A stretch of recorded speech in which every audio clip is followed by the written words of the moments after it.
Այսօր բացահայտելու ենք ուրիշ Անահիտ Սիմոնյան։ 20 թվականին ես որոշեցի բացել ռեստորան։ Մեկնեցի Մոսկվա Նովիկովի դպրոց։ Ռեստորանի ռեմոնտը մոտավորապես 2 տարի տևեց։ Չասես, որ նորից է կարել։ Այո, իր կոնցեպտով առաջինն էր Հայաստանում, подводные камни ոնց ասում են։ Ներջրյա քարե։ Ներջրյա քարե։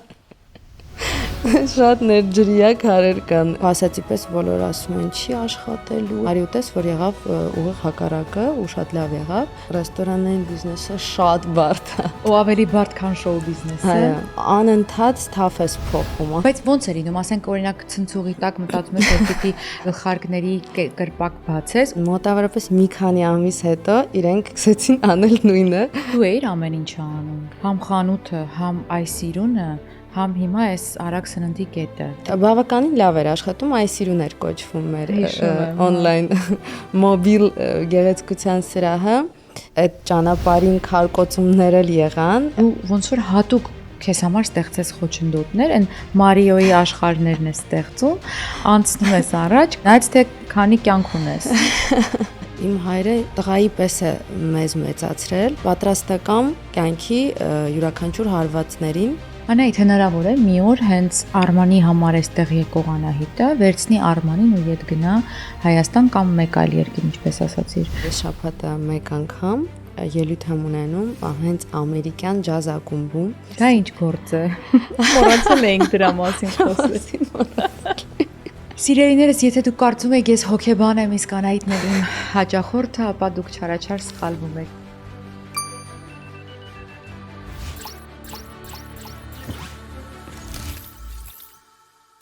Ողջույն ընկերներ, դուք դիտում եք Menu AM-ը, ես Մերի Մակարյանն եմ։ Այսօր տարվա թերևս վերջին զրույցն է լինելու եւ իմ տաղավարում շատ յուրահատուկ, ակտուալ մի անձնավորություն է, ում դուք բոլորը ճանաչում եք։ Նա ունի բազմահազար հետևողներ, ովքեր ամեն քայլը իրեն հետևում են։ Իրենք մտածում են, որ իր մասին ամեն ինչ գիտեն, բայց այսօր մենք միասին բացահայտելու ենք ուրիշ Անահիտ Սիմոնյան։ Ողջույն։ Ողջույն Մերի ջան։ Ինչպես ներկայացնելիս ասացի, մարդիկ քեզ ճանաչում են, բոլորը քեզ ճանաչում են, վստահ եմ։ Եվ դու ունես շատ հետևորդներ, որոնց որ թույլ ես տալիս մտնել քո կյանք այնքան, որքան որ թույլ ես տալիս։ Այսօր ուզում եմ զրուցենք քեզ հետ բոլորովին այլ թեմաներից, որ գուցե քեզ երբեք չեն լսել քո մասին, չգիտեն այն ամեն ինչը, ինչ որ մենք պիտի ասենք։ Եվ որ ամենակարևորն է, սկսելու ենք ամենասկզբից։ Ծնվել ես Երևանում, թե ոչ, Սուրկուտ քաղաքում եմ ծնվել, Ռուսաստանում։ Տեղափոխվել եմ Երևան 18 տարեկանում։ 18 տարի մարդը ապրել է ոչ Հայաստանում, այս մեկ գնացինք։ Շնորհակալ եմ Մերի ջան։ Հետո տեղափոխվեցինք Հայաստան ու Հայաստանում ընդունվեցի Երգիպետական թատրոն, Երգիպետական թատրոնից հետո կոնսերվատորիա եւ սկսեցի ավելի լուրջ զբաղվել իմ երգեցողությամբ։ Բայց դու փոքր ժամանակ այն երեխեքից ես եղել, ում օրինակ ծնողները ասել են բալես այսօր հյուրեր են գալու, պատրաստվի, որ պիտի երգես։ Մի քիչ տեսել են երեխան լավ ձայն ունի, բոլորը առիթներին տարել են, թող մեր երեխան, հա։ Չէ, այդպես չի եղել։ Իրականում իմ սերը դեպի երգեցողություն սկսվեց այն օրվանից, երբ հայրս գնաց կարաոկե տան համար, եւ ես շատ հաճախ երգում էի տանը։ Եվ երևի քանի 10-11 տարեկանում ես ինքս զանգահարել եմ կուլտուրայի տուն կար այնտեղ մեզ մոտ, գրանցվել եմ, որ պետք է գնամ լսումների, որ այնտեղ սովորեմ երգել եւ մասնակցեմ համերգների եւ պայմանավորվել եմ եւ ծնողներիս ասել եմ, որ շատ եմ ուզում։ Դե իհարկե իրենք շատ լուրջ չէին մոտենում այդ իմ նախաձեռնությանը, որովհետեւ իրենք ավելի ուրիշ ոլորտում էին ինձ տեսնում։ Իսկ որ ոլորտում էին ձերոնք պատկերացնում քեզ։ Ավելի հայրս ուզում էր, որ ուսումնասիրեի հյուրանոցային եւ ռեստորանային այդ ոլորտը, ինչը վաճի ու տուրիզմը, ինչը եւս հետաքրքիր է եւ ես հետո մտածում էի, որ կարող է եւ դա էլ պետք լիներ ինձ, բայց ստացվեց այնպես ինչպես ստացվեց։ Եվ լավ էլ ստացվեց։ Այո։ Բայց միևնույն ժամանակ քո այդ զանգից հետո, այդ քո նախաձեռնությունից հետո դու նաև քեզ գտար ու մեծ գործունեություն ծավալեցիր բավականին հայտնի, հա, տարբեր ոլորտներում, թերևս սկսենք հագուստի մոդելավորող քո կերպարից, այսպես ասած, եւ ասեմ, որ համենայն դեպս ես եւ ինպես շատերը քեզ ճանաչում են որպես առաջին այդ հագուստի լայնը ստեղծողը, ով բերեց առաջ թռչնատար այդ նախշերը, որոնք կային հագուստի վրա։ Հետո իհարկե քեզ շատ կրկնօրինակեցին, սկսեցին դրանով զբաղվել։ Ոնց որոշեցիր, ինչ եղավ եւ այլն եւ այլն։ Փոքրուց ամեն ինչ գալիս եւ ես իմ ելույթների ժամանակ, փոքր ժամանակվանից միշտ մայրիկիս հետ գնում ենք դերձակի մոտ եւ իմ հագուստները ես էի պատկերացնում։ Ես լավ չեմ նկարել երբեք, բայց պատկերացումից շատ լավ եմ եղել ու կարողացել եմ տենց մոտավորապես բացատրել թե ինչ եմ ուզում։ 2013 թվականին որոշեցի, որ ես ուզում եմ ինչ-որ մի գործունեությունով զբաղվեմ, որից գումար կաշխատեմ, որովհետև երգեցողությամբ չէի կարողանում։ Որոշեցի, որ նորաձևությունը ինձ ամենամոտն է եւ բացեցի փոքրիկ։ Իսկ ում ասացիր առաջինը մտքիդ մասին։ Իմ հարազատներին, մտերիմներին իհարկե։ Բացեցի շատ փոքրիկ մի տեղ եւ այո, ուզում էի ինչ-որ հետաքրքիր օրիգինալ մի գիծ ունենալ իմ բրենդը, որ տարբերվեր մնացած բոլորից եւ մտածեցի, որ պետք է մեր հայկական տառերը եւ նախշերը ավելի նորացված տարբերակով, ավելի հետաքրքիր թիշորտների վրա կամ ինչ ժամանակակից երիտասարդությանը հետաքրքրող հագուստների վրա լինի, որպեսզի թեկուզ ամբողջ աշխարհով ճանաչեն մեր տառերը, մեր գրությունները, մեր նախշերը ու փառք Աստծո շատ մեծ հաջողություններ ունեցանք։ Իհարկե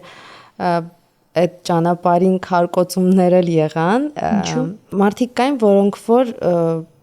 չընդունեցին։ Առանձնապես հենց դիզայներների մեջ մարդիկ կային, հենց դիզայներների մեջ, ովքեր արտահայտություններ էին անում տարբեր տեսակի, որ դա սխալ է, չի կարելի եւ այլն, ու մոտավորապես մի քանի ամիս հետո իրենք սկսեցին անել նույնը եւ ես դա համարում եմ որպես փոքրիկ հաջողություն եւս, այլ ոչ թե նայում եմ իրանց որպես կոնկուրենտներ։ Այդ գիտես որն է ներողություն, երբ տարիներ առաջ Հայաստանում աշխատում էի ու առիթներ էի վարում, հարսանիք, հիմնականում կնունք, ծնունդ, ու կային մարդիկ էլի իմ գոլեգաներից, որ ասում էին, «Ոյ, ինչպես կարելի է վարել մի առիթ, որտեղ մարդիկ հաց են ուտում»։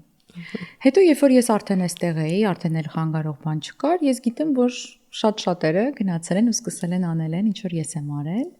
եւ նույնիսկ դիմել են իմ գործընկերներին։ Պատմությունը պատմում է եւ դա պետք է համարվի ինձ դա կարելի է համարել հաջողություն։ Այո, դա կարելի է համարել հաջողություն, որովհետեւ քեզ հետևում են, քո արած գործը կրկնօրինակում են, այդ նշանակում դու արժևում ես։ Մտածում են, որ դա հաջողություն է բերել, ես էլ անեմ, հետո ինչ որ անցյալում նման բան եմ ասել, ով պիտի հիշի, որ կամ ով պիտի իմանա։ Հա, մտածում են կարող է։ Դա էլ կա։ Եվ քանի տարի տևեց։ 11 տարի։ Ես շատ ջերմորեն եմ հիշում առհասարակ այդ մեր խանութը, մեր ատելեն, իմ աշխատակիցներին, աշխատակցուհի ունեմ, իմ սիրելի Աննան, բոլորը իրան գիտեին, ինքը բրենդի բացման օրվանից մինչև վերջի օրը իմ կողքին է եղել ու անգամ փակելուց, չգիտեմ, երևի ինձ այն շատ ինքն էր հուզված, որովհետև մենք իրոք շատ մեծ երկար ճանապարհ ենք անցել, դժվարություններ ենք տեսել, կովիդ ենք տեսել, պատերազմ ենք տեսել, բայց համախմբված ենք մնացել այդ ամբողջ ընթացքում։ Կյանքը շարժում է եւ պետք է շարժվել առաջ եւ գնալ դեպի այն ուղին, որը որ դու քո մեջ ես ուզում տեսնել։ Այսինքն դա քո ուղին չէր։ Իմ ուղին էր, բայց եկավ ժամանակ եւ ես հասկացա, որ արդեն ուզում եմ այդ ամեն ինչի մեջից դուրս գալ։ Իսկ ոնց վերջին օրը ոնց էր կպատմես, երբ արդեն որոշվեց, որ պիտի փակվի, Աննան սկսեց հուզվել։ Այո։ Բոլորս, կարծում եմ բոլորս շատ հուզված էինք ու ոնց է որ տեղափոխվում ես ուրիշ երկիր, ինչ զգացողություններ ես, չէ՞, ապրում, որ այդ ամեն ինչը թողնում ես, չգիտեմ, այդ էջը փակում ես, նույն զգացողություններն էինք այդ օրը ապրում։ Անայդ, գիտես, մենք գուցե եւ կամ քո տեսակի մարդը իրեն հատուկ դնի այդ վիճակի մեջ։ Այդպես համեմատեցիր քաղաքի տեղափոխվելու հետ, մի քաղաքից մյուս քաղաք, ու քո կյանքում անընդհատ այդ վիճակն է։ Սա լավ չէր, թեկուզ 11 տարի աշխատեցինք, փակեցինք, չենք վհատվում, անցնում ենք առաջ։ Հետո դու ունեցել ես նաև փաստորեն երկրից երկիր տեղափոխվելու քո պատմությունը։ Դա հատուկ է քեզ, դու այդպես ես ուզում, տեղում չմնալու, տեղում չդոփելու, դա իհարկե շատ լավ բան է, բայց դժվար։ Հատուկ ես դնում քեզ այդ դժվարության մեջ, որպեսզի կարողանաս այդ level-ը անցնել, դա քեզ ինչ է տալիս։ Գիտես, ես երկար մի տեղում մնալուց երևի հոգնում եմ։ Ես ոչ համարում եմ, որ մարդը կյանքը պետք է ապրի մի քանի տարբեր երկրներում։ Ափսոսում ես կյանքը։ Հա։ Ինձ թվում է, որ պետք է, չգիտեմ, մի քանի տարի այստեղ ապրել, մի քանի տարի Եվրոպայում ապրել, ինչ որ մի քանի տարի, չգիտեմ, ծովափնյա երկրում ապրել, ինձ համար կյանքը դա շարժում է ու ես սիրում եմ շարժվել միշտ ու ճանաչեմ նոր, չգիտեմ, տեղեր, նոր երկրներ, նոր կուլտուրաներ։ Կարծած ես, դե արի հասկանանք, թե ինչ ենք անում։ Ուշադիր։ Menu AM-ը հավաքել է հայերին պատկանող բոլոր լավագույն ռեստորանները մեկ վայրում։ Ստուգիր ռեստորանի վարկանիշը, նայիր մենյուն եւ նկարները, նույնիսկ ընթրիք կարող ես պատվիրել։ Ցանկանում ես փայտի կրակով պատրաստված խորված, թարմ թխված լավաշ կամ քաղցր ինչ-որ մի բան, Menu AM-ը քեզ կօգնի գտնել ինչ փնտրում ես։ menuam.com Քեզ ծանոթ համերը մեր ռեստորաններից։ 2018 թվականին ես նաև բացել եմ այստեղ Միացյալ Նահանգներում խանութ, Բրբանկում։ Ես ուզում էի ասել դա, գիտես, աղջկաս ուղարկել էին քո շապիկներից ու ես ասացի ինչու ստեղ չկա, նույնիսկ մի անգամ Secret Santa էինք խաղում, այդ ամանորյա խաղը, որ բոլորս խաղում ենք ու մեկին նվիրել էին քո շապիկը, շատ ուրախացել էր, բավականին հայտնի էր այստեղ ու տարածված։ 18 թվականին բացեցինք փուճուր ոնց որ խանութ Բրբանկում եւ պահանջարկը այնքան մեծ էր ու այնքան շատ էր, որ կես տարի հետո, երևի 6-7 ամիս հետո ես տեղափոխվեցի Glendale Galleria խանութը տեղափոխեցինք այնտեղ, ավելի մեծացրեցինք, ավելի տեսականին շատացրեցինք եւ այլն, այդ 18 թվականի վերջն էր եւ մոտավորապես 1 տարի հետո սկսվեց կոവിഡ്ը։ Կոവിഡ്ի ժամանակ շատ դժվար էր նաև իմ հայաստանյան խանութը համատեղել ու այնպես անել, որ մենք չընկնենք այդ կրիզիսի մեջ եւ չփակվենք ու ես վերադարձա Հայաստան եւ մտածեցի, որ պետք է on-line գեղեցկության սրահ բացվի։ Այդ շատ լավն է, դրա մասին պատմել։ Այո, որովհետեւ հայաստանյան խանութն էլ էր տուժվում այդ ընթացքում։ Մարդկանց պետք էր գումար աշխատել եւ այլն։ Ու ես մտածեցի, որ կաշխատի on-line գեղեցկության սրահը, որտեղ մարդիկ չեն կարողանում տանից դուրս գալ, արգելված էր, բայց սրահը կարող է գալ իրենց տուն։ Սրահը կարող է գալ իրենց տուն, այո։ Ես մտածել էի, որ իրենք այդ հագուստներով, չգիտեմ, մասկաներով եւ այլն բախիլներով այցելում էին տուն ու կատարում էին բյուտի տարբեր պրոցեդուրաներ, մաս կտրելուց, սկսած ներկելուց, վերջացած մատնահարդարում, ոտնահարդարում։ Իսկ դու դա ինչ որ միտեղ տեսել էիր, թե քո մտքում ծագեց։ Իմ մտքում ամեն ինչ է ծագում։ Հիմա ասեմ, երբ ցնցուղի տակ։ Այո։ Իրականում այո, ես դա քեզ ասել էի, բայց ամենահանճարեղ մտքերը այդ ժամանակ են գալիս, չգիտես ինչու։ Եվ բավականին լավ էր աշխատում, այսիրուն էր կոչվում մեր on-line մոբիլ գեղեցկության սրահը։ Այդ ընթացքում նաև ես որոշեցի արագ սննդի կետ բացել, որպեսզի մենք աշխատենք առաքումների վրա։ То есть ոչ թե նստելու տեղեր եւ այլն այդպես բան չկար, ինքը ուղղակի փոքրիկ տեղեր, որտեղ գալիս վերցնում գնում էին, թե դուք առաքում գալ վերցնել, բայց հիմնականում առաքումների վրա էինք մենք աշխատում։ Դու էիր ամեն ինչը անում։ Համ խանութը, համ այսիրունը, համ հիմա այս արագ սննդի կետը։ Դե հա, ոնց որ ես չէի պատրաստում, բայց կազմակերպելը, այո։ Դու էիր անում։ 20 թվականին ես որոշեցի բացել ռեստորան, որովհետև արդեն այդ սննդի մեջ էի ու քիչ թե շատ ինձ դուր էր գալիս արագ սննդի կետի հետ կապված աշխատանքները, բայց արագ սնունդը կապ չունի ռեստորանային բիզնեսի ու աշխարհի հետ, բոլորովին տարբեր են։ Ընդհանրապես։ Իսկ ռեստորանային բիզնեսը կապ ունի շոու բիզնեսի հետ։ Այսինքն նմանություն կա։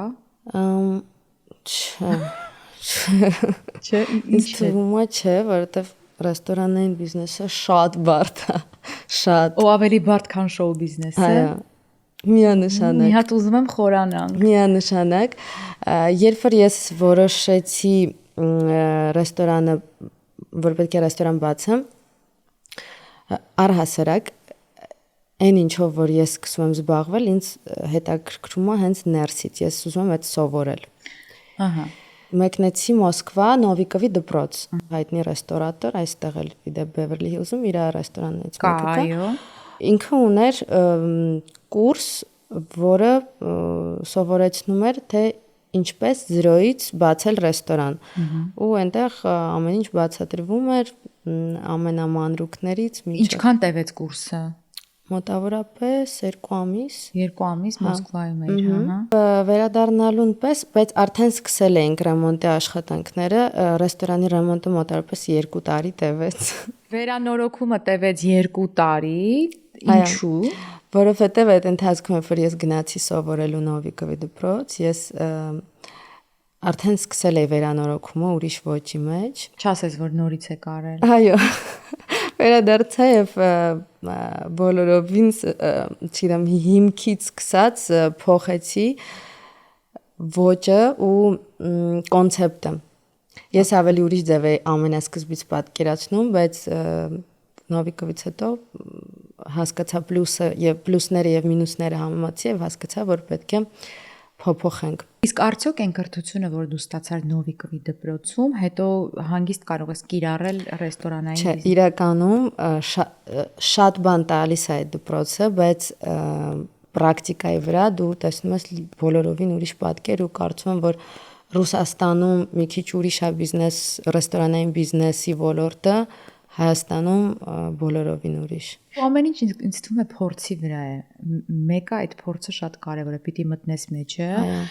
գնաս կամ ներքև կամ վերև ու հետո մնաս մեջտեղում։ Այո։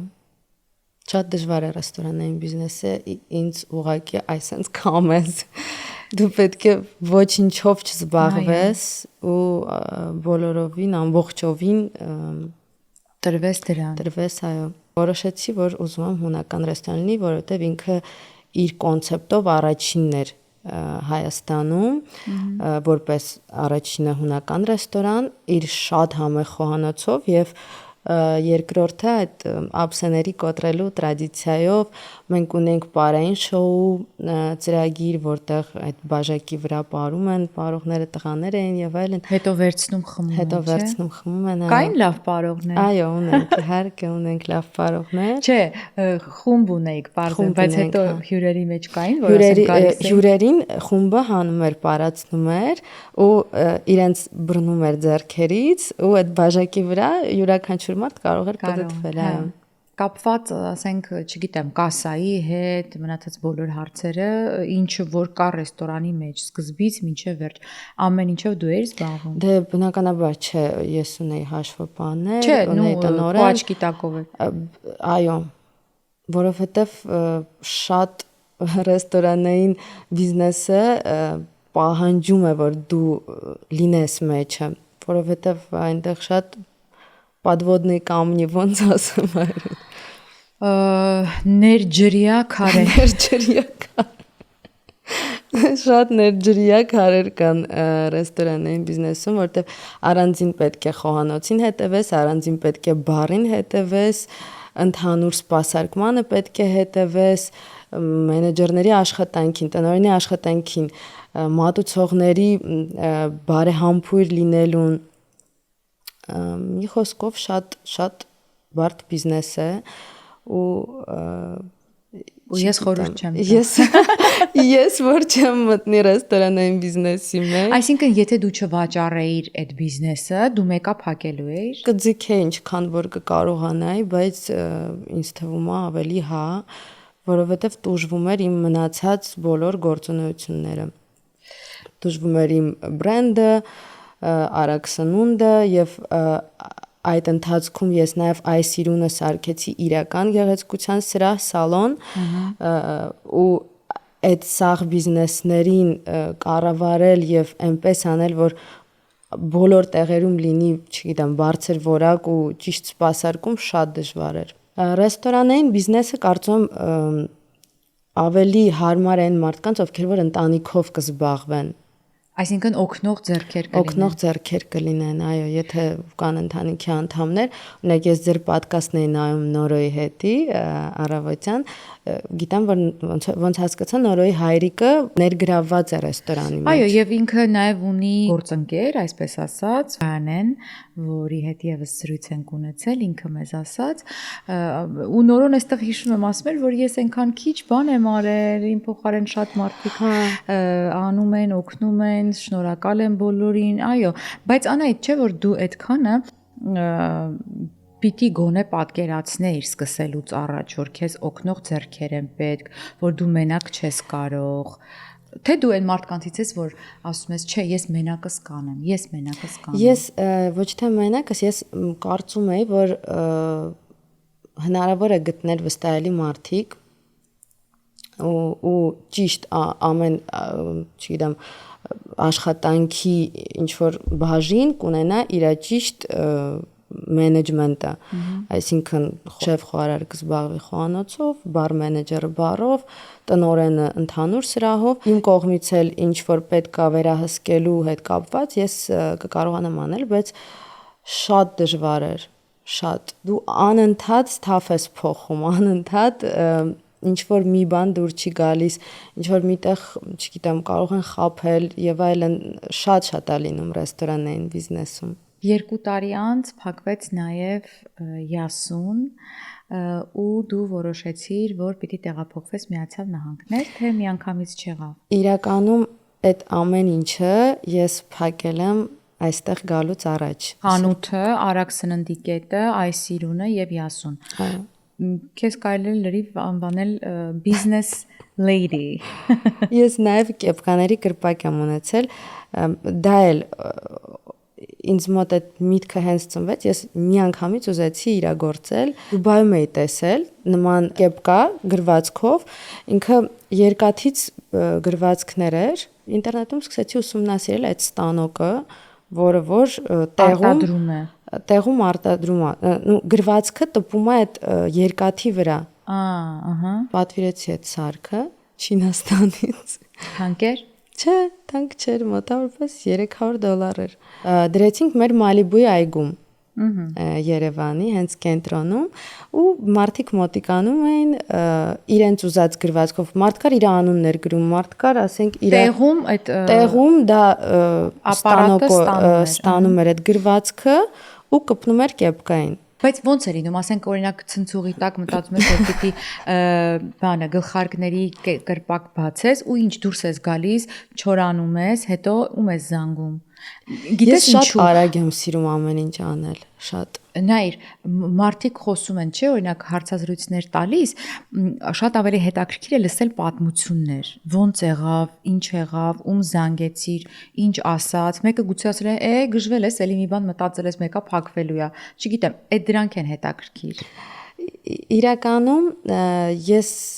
չեմ սիրում շատ իմ պլաներից պատմել, ծնողների։ Ոչ մեկին։ Ոչ մեկին։ Ոչ մեկին չեմ պատմում, որովհետև իհարկե ծնողները պատժկա են անելու միշտ, բայց շատ ժամանակ, օրինակ, ես այդ սխալը արել եմ 13 թվականին, երբ որ ուզում էի ատելյեն նոր բացեի, քո ասացի պես բոլորը ասում են, չի աշխատելու, այնքան ատելյե կա քաղաքում, ոչ իմ չի աշխատելու, վատ է լինելու, բայց արի ուտես, որ եղավ ուղիղ հակառակը ու շատ լավ եղավ։ Քո ունեցած բոլոր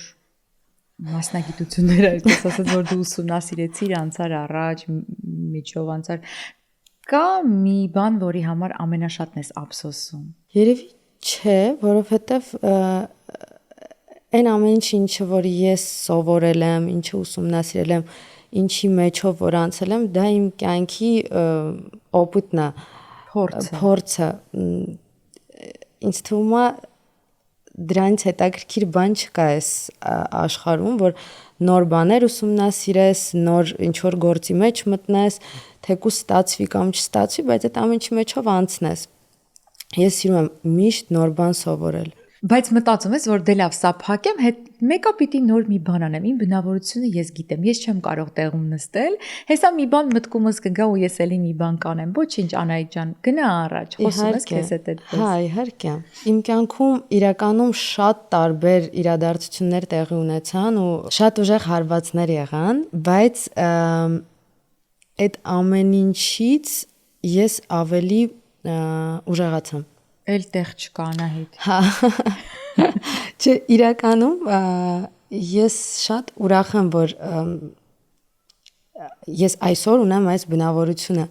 որովհետև Բայց դա դու ունես այսօր, թե միշտ ես ունեցել, ուղղակի այսօր ավելի է քեզ պետք եկել։ Գիտես, փոքրուց իմ հայրը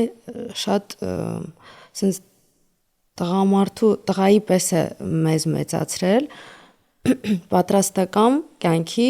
յուրաքանչյուր հարվածներին։ Ինձ թվում է դրա համար էլ ես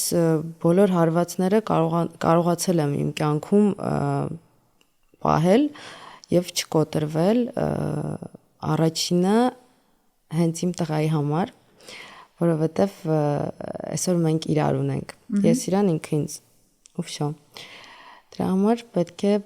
ուժեղ լինել, պինդ լինել, հիմա նույնպես ես եմ փորձում իրեն դաստիարակել, որպեսզի ինքը պինդ ամուր կանգնած լինի իր երկու ոտքերի վրա։ Դե տղային մի քիչ ավելի ոչ թե հեշտ է, այլ հասկանալի է, որ ուզում ես որպես տղա մեծացնել, հա, բայց աղջկա մեջ այդ սերմանել, մտցնել արյան մեջ, դա էլ է ինձ թվում։ Պատրաստված պապա է։ Դե այո։ Երկրորդ ամանորն է, որ դու առանց ծնողներիդ ես եւ ինչպես դու ասացիր, դու եւ Արմանը։ Ինչպես եք նշելու։ Այս տարի մտածեցինք, որ հայկական տեղում լինենք, որ չգիտեմ, այդ ջերմությունը, այդ կարոտը առնենք, հա։ Ուզում ես վերհիշել։ Նոր տարուն, հա, ուզում ես վերադառնալ մի քիչ քո արմատներին։ Անահիտ, հնարավոր է մի օր հենց Արմանի համար էստեղ եկող Անահիտը վերցնի Արմանին ու իդ գնա Հայաստան կամ մեկ այլ երկիր, ինչպես ասացիր։ Շնորհ հարցի պատասխանը գիտեմ։ Ինչու ոչ։ Կարծում եմ այո։ Պատվերների երուզերի պատճառով հայտնվել եք դժգոհության կիզակետում, խուսափեք քաոսից։ Orders.co POS-ի դեպքում խոսքը շատ լուծումների մասին չէ, այլ ճիշտ լուծումների։ Կառավարեք պատվերներն ու մենյուները, վճարումներն ու մարքեթինգը, առաքումը եւ ավելին, բոլորը մեկ համակարգից։ Սահուն աշխատանք, արագ մատուցում, արագ աճ։ Orders.co ձեր ռեստորանը նորագույն լուծումներով։ Զանգահարեք 855 510 70։ Քանի այստեղ ենք, արի զրուցենք մի քիչ այստեղից, տարբերություններից Հայաստանի ու այստեղի, արդեն տարի ու կես է այստեղ ես։ Քանի որ մենք այստեղ շատ ենք հայերս ու մեր տոները, մեր մշակութային միջոցառումները անցնում են նույնպիսի, ինչպես Հայաստանում, հա։ Այդ հարցը դժվարանում եմ քեզ տալ, բայց մի անգամ դու ասացիր, որ դու մի քիչ ավելի ոչ հայկական թաղամասում ես ապրում ու Արմանը հաճախում է հայկական դպրոց։ Հա, հայկական դպրոց է, այո։ Բայց հայերի հետ քիչ է շփումը։ Հա։ Իրականում Արմանը ընդհանրապես ոչ սոցիալ մարդ ենք, չի սիրում Սոցիումի մեջ չի սիրում։ Սոցիումի մեջ ու Հայաստանում երբ որ իրեն անընդհատ ճանաչում էին եւ գալիս փաթաթվում են ինքը այդ տարիքում ոնց որ զգար որ իր անձնական սահմանները խախտվում են ու իրան դա այդքան է հաճելի չէր Բայց փաթաթվելը վատ բան չէր գուցե ավել ինչ որ բաներ էին թույլ տալիս դրա համար Էդ էլ կար բայց ամեն դեպքում ինքը երեխա է եւ ինքը չի դա իր ընտրությունը չի եղել որ լինի հայտնի ու ինքը հայտնի մարդկանց զավակ, որ արդեն ինքնին իրեն հայտնի է դարձել։ Այո, ու ինքը լրիվ ուրիշ տեսակի մարդ է, ինքը դաժե հիմա օրինակ ինքը չունի իր Instagram-յան էջը, որ ես բացել եմ իր համար 3 տարեկանից ու համարյա 20,000 հետևորդ ուներ, ինքը այդ էջը ընդհանրապես չի օգտագործում ու չի մտնում ինչ որ տենց Instagram եւ այլն չի սիրում նկարվել, չի սիրում երևալ, ինքը ասենց social media-ի ու вообще show business-ի եւ այլն այդ ոլորտի երեխա չի ու հայտնվեց այդպիսի իրավիճակում, որ բոլորը իրեն ճանաչում են։ Իսկ երգել սիրում է։ Հա, ինքը շատ լավ երգում է։ Հիմա Արմանի համար բոլոր հաճելի պայմանները ստեղծված են, որպես ինքը իրեն լավ զգա այստեղ։ Ինքը շատ է սիրում այստեղ Իրան դուր է գալիս իր դպրոցը, ինքը արդեն ունի ընկերներ, նաև իհարկե իր երևանյան ընկերների հետ է կապը պահում։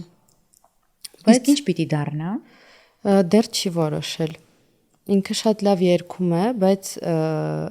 չեմ կարծում, որ այդ ոլորտի մեջ կուզենա մտնել։ Չես կարծում, թե չես ուզում։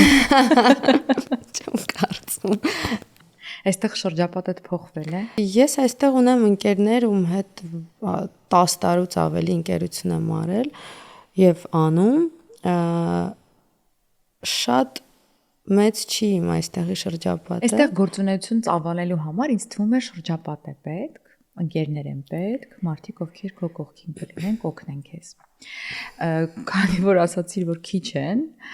հետեւաբար ինչով ես զբաղվում, ինչով ես ուզում զբաղվել այստեղ եւ արդյոք նույն ռեստորանային բիզնեսը կարելի է այստեղ անել, չնայած որ արդեն նշել ես, որ շատ դժվար է։ Այս իմ կյանքի միակ մի տարին է, որ ես ոչինչով չեմ զբաղվում, այսինքն նոր բիզնես եւ այլն, երբ որ ես հետ եմ նայում իմ կյանքին, ես տեսնում որ ես անընդհատ վազքի մեջ եմ եղել, անընդհատ ուզեցել եմ նոր բիզնես անեմ, սա էլ անեմ, նա էլ անեմ եւ այդ վազքի մեջ ոնց որ ես ինձ զգում եմ որ ես ինձ կորցնում եմ։ Ու ինձ պետք էր մի պահ կանգ առնել եւ սա իմ կյանքի երևի առաջին 1 տարին է 17 տարեկանից ես աշխատել եմ Սա իմ կյանքի առաջին 1 տարին է, որ ես այսպես կանգ եմ առել ու սկսել եմ ինքս ինձ լսել, իրականում հասկանալ իմ զգացողությունները, իմ ցանկությունները, իմ նպատակները։ Ոչ թե վազեմ, ամեն ինչ փորձեմ անել, չգիտեմ, ստացվի, չստացվի եւ այլն, այլ մի հատ հանգստանամ եւ հասկանամ, թե ես իրականում ինչ եմ ուզում։ Իսկ որքան ժամանակ է քեզ պետք ստանալու համար։ Ըստ քեզ։ Գիտես, արդեն սկսել եմ նոր մասնագիտություն սովորել իրականում։ Արդեն 1 ամիս է, բայց այո, 1 տարի պետք էր, որ ես հանգստանայի։ Դե հետո այստեղի կյանքին ինտեգրվելը եւս դժվար է, ես ինձ եմ հիշում, չէի հարմարվում, անդադ ուզում էի այդ գնալ, չնայած որ ես կազմել էի ընտանիք, հա, ինձ համար այստեղ բոլոր դռները բաց էին, ամեն ինչ արված էր, չգիտեմ, սկսած ամենամանր բաներից գալ, այստեղ տուն վարձել, մեքենա գնել եւ այլն, բայց միևնույն ժամանակ շատ դժվար է։ Շատ ու ես դրա համար եմ քեզ հարցնում, որ դու ոնց որ հատուկ քեզ համար ստեղծես խոչընդոտներ, այն Մարիոյի աշխարհներն է ստեղծում, անցնում ես առաջ կամ ընկնում ես ցած կամ նորից բարձրանում ես, նայած թե քանի կյանք ունես։ Իրականում ես այստեղ հասկացա, թե ինչ բան է անընդհատ անհանգստության մեջ լինելը սկզբում շատ վախեր ունեի ու կարելի ասել մինչև հիմա անգամ Արմանը ոտքով է դպրոց գնում, որովհետև շատ մոտ ենք դպրոցին, դիմացի մայթն ենք հենց դպրոցի, բայց ամեն առավոտ, երբ որ ինքը մինչև գնում է, մինչև գալիս է, ես միլիարդ հատ բան եմ մտածում իմ գլխի մեջ, միլիոն հատ, չգիտեմ, մտքեր են գալիս եւ գնում, ու այդ անհանգստության մեջ լինելը անընդհատ շատ դժվար է այստեղ, որովհետև, չգիտեմ, քաղաքը մեծ է, մարդիկ շատ տարբեր են։ Ասացիր, որ ինքը այստեղ իրեն լավ է զգում, չնայած քո անհանգստությանը։ Սովորում է դպրոցում, դեռ մասնագիտություն չունի։ Դու որտեղ ես սովորում։ Ինչ ես սովորում։ 1 ամիս է ինչ սկսել եմ սովորել ոճաբանի մասնագիտությունը։ Ես 2017 թվականին Փարիզում Մարանգոնի ինստիտուտում անցել եմ ամառային կուրսը որպես image maker ոճաբան, բայց դա 1000 տարի առաջ էր եւ ես հասկացա, որ ինձ դա հետաքրքիր է, պարզապես մյուս բիզնեսները առաջ եկան եւ այդ ուղղությունը չշարունակեցի։ Հիմա ռուս հայտնի ոճաբանի մոտ վերցրել եմ կուրս, որը տևելու է 6 ամիս, որի արդյունքում ես կդառնամ սերտիֆիկացված ոճաբան, թե ֆոտոշութերի աշխատելու համար տարբեր մարդկանց հետ, թե իրենց որպես անձնական ոճաբան, որովհետև նամանավանդ այստեղ ես տեսնում եմ, որ ինձ թվում է կարիքը կա ոճաբանի այն առումով, որ երբեմն տեսնում ես կանայք գնում են թանկարժեք հագուստներ, բայց չեն տեսնում, որ դա իրենց չի սազում։ Ու ինձ թվում է, որ անձնական ոճաբանը ճիշտ կարող է ուղղորդել յուրաքանչյուր կնոջը իր շահեկան մասերը կազմվածքվի, այո, ցուցադրելու եւ ինչն է պետք թաքցնել, ինչը ցուցադրել ըստ բնավորության մարդու ըստ մարդու հոգեբանության կարծում եմ, որ այստեղ պահանջարկը կլինի այդ մասնագիտության։ Ես քեզ համարում եմ համարձակ, ոչ միայն հագուստի ցուցադրելու առումով, այլ նաև քո քայլերի մեջ հենց Instagram-յան տիրույթում, որովհետև օրինակ վերջերս տեսա քո վիդեոն, որ տեղադրել էիր, երբ կոշիկ էիր պատվիրել, երկուսներ աչքներ եկել, ու դու խոսում էիր անգլերեն։ Բնական է, մենք հասկանում ենք, որ դու վարժ ու այդ իրենց բրիտանական ակցենտով չես խոսում, բայց դու տեղադրել ես դա ու ինչպիսի ծրագրեր կան այդ ուղղությամբ։ Սա առաջինն էր, ինչ ես ուզում անել, ինչ է դա քեզ տալիս։ Իրականում առաջինն էր, բայց վերջինը չէր, եթե նկատել ես, ես նաև ռուսերեն եմ տեղադրում ռուսերեն լեզվով իմ հոլովակները։ Դե ռուսերենի համար չեն կարող ոչինչ ասել, բայց անգլերենի համար գուցե խոսեն մարդիկ, հա, այդ կոմենտների բաժնում։ Հա, ռուսերենի համար են խոսում, դու արխային։ Հայերենի համար խոսում եք, ռուսերենի համար խոսում եք, գիտեք ինչ պիտի անեք, հայերենի համար սեղմել մեկ, անգլերենի համար ինքը արդեն 3 լեզուներով խոսում է։ Հա, քիզ։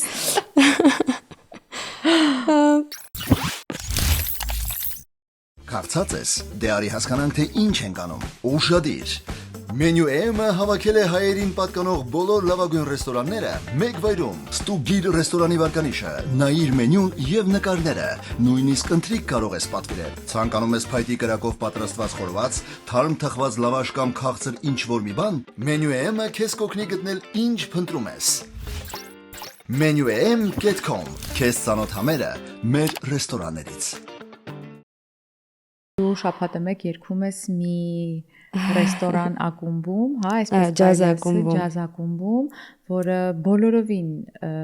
կապ չունի հայկական մշակույթի հետ, ու ամեն անգամ այդ վիդեոները տեսնելիս ես կարծես ինչ-որ ֆիլմ նայեմ, դու էլ այնքան գեղեցիկ ես հագնվում ու համահունչ։ Դա ինչ գործ է։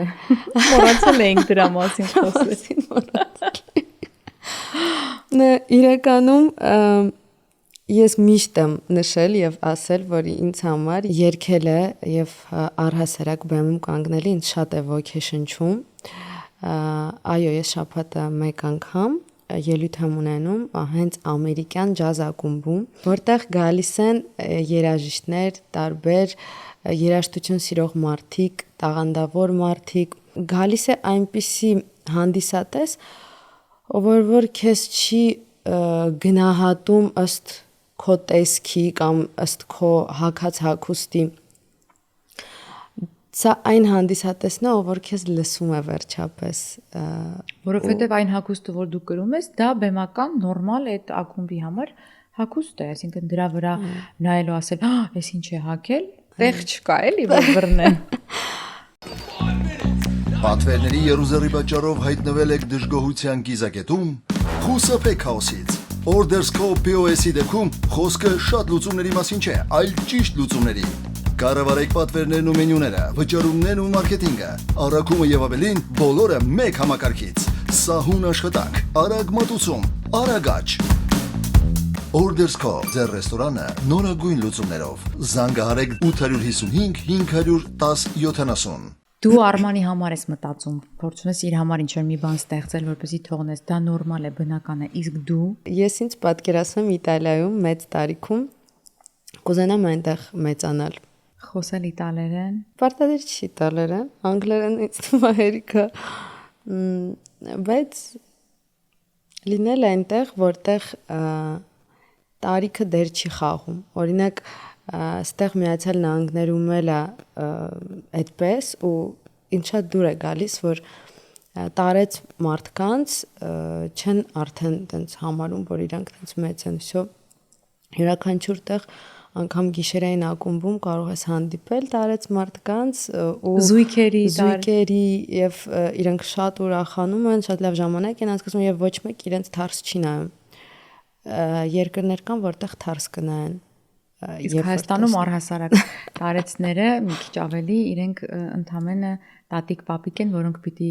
առիթների ժամանակ ընդամենը պահեն մեր երեխաներին։ Այո, ու դա շատ ցավալի է։ Անայդ իսկ դու քեզ պատկերացնում ես նորից ամուսնացած։ Երբեք մի ասա երբեք, չէ՞։ Ես հաստատ կարող եմ ասել չէ։ Չէ։ Ես ամեն դեպքում մաղթում եմ քեզ ոչ թե ամուսնություն, այլ չեմ ուզում որ միայնակ լինես։ Չեմ ուզում որ ասես ես եմ ու Արմանը ու էլ ոչ մեկ։ Ուզում եմ որ այնպես լինի, որ դուք մի քանի հոգով լինեք։ Որովհետև վստահ եմ, կարծում եմ, որ քեզ պետք է մեկը։ Քեզ պետք է ամուր թիկունք։ Քեզ պետք է այդ անհանգստությունը կիսել, թեկուզ Արմանի համար, բայց չէ մեկը քեզ պետք է հաստատ։ Ու քեզ պետք է լավ գործ, քեզ պետք է լավ զբաղմունք, որն էլ պիտի անես առաջիկայում գոնե Միացյալ Նահանգներում։ Այո, կարծում եմ արդեն ժամանակը եկել է, ես արդեն այդ իմ հանգստությունը ստացա, կանգ առա, ու արդեն պետք է սկսել։ Ես չեմ ուզում որպեսզի մենք տխուր նոտայով ավարտենք, ես ուզում եմ որպեսզի դու բարեմաղթանք ասես մեզ դիտողներին, ամանորյա թեկուզ, այ հիմա այս տարին հրեղեն ձիու տարին է,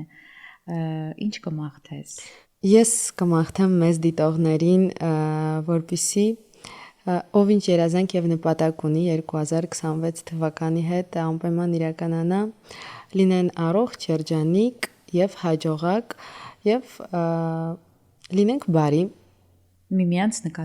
նկատմամբ, այո։ Շնորհակալ եմ Անահիտ ջան, վերջապես կփակենք մեր ծրագիրը։ Ես եմ շնորհակալ Մերի ջան հրավերի համար, շատ հաճելի էր քեզ հետ զրուցելը եւ ես էլ քեզ ուրիշ կողմից ճանաչեցի եւ տեսա իրականում վաղուց ծանոթ ենք, բայց միշտ քեզ տեսել եմ էկրանից այն կողմ եւ այսօր ես էլ քեզ բացահայտեցի եւ շատ ուրախ եմ, որ ունեցանք այս զրույցը։ Շնորհակալ։ Սիրելիներս, եթե դուք կարծում եք ես հոգեբան եմ, իսկ Անահիտն էլ իմ հաճախորդը, ապա դուք չարաչար սխալվում եք։ Սա ընդամենը Menu AM-ի հերթական էպիզոդն էր, որտեղ դուք մեզ փաստորեն ճանաչեցիք մեկ այլ տեսանկյունից։ Հուսով եմ ստացվեց, հուսով եմ որոշ բաներ կքաղեք մեր զրույցից։ Եթե չեք հասցրել դիտել նախորդ էպիզոդները, ապա առաջարկում եմ